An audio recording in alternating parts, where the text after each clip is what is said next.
In today's video, I'm going to teach you how to add Calendly to WordPress and Elementor 5 minutes. First, head over to Calendly's website and sign into your account. If you don't already have one, you can create it for free, but I'll assume you're logged in and ready to go.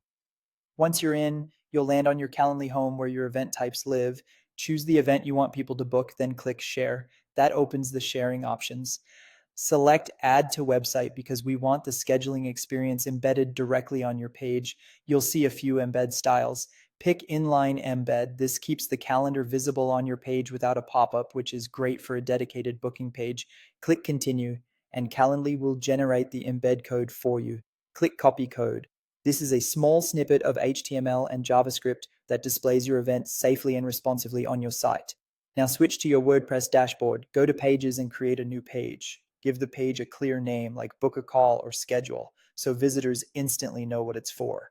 In the editor, click the plus icon to add a block, choose Browse All, and select the custom HTML block. Paste the Calendly code you copied a moment ago into that block.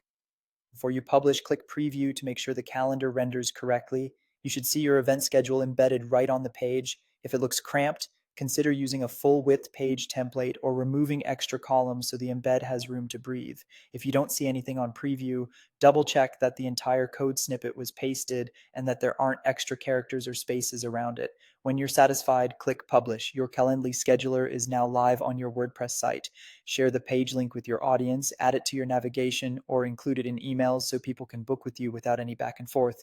If you prefer building with Elementor, the process is nearly identical. Open your page in the Elementor editor, drag in an HTML widget where you want the calendar to appear, and paste the same Calendly embed code there. Update the page and you're done. The inline embed works smoothly inside Elementor sections and columns, and you can adjust spacing and layout using Elementor's design controls. That's it. You've copied the embed from Calendly, added it to a WordPress page using custom HTML, previewed to confirm it works, published it, and learned how to place the same embed using Elementor.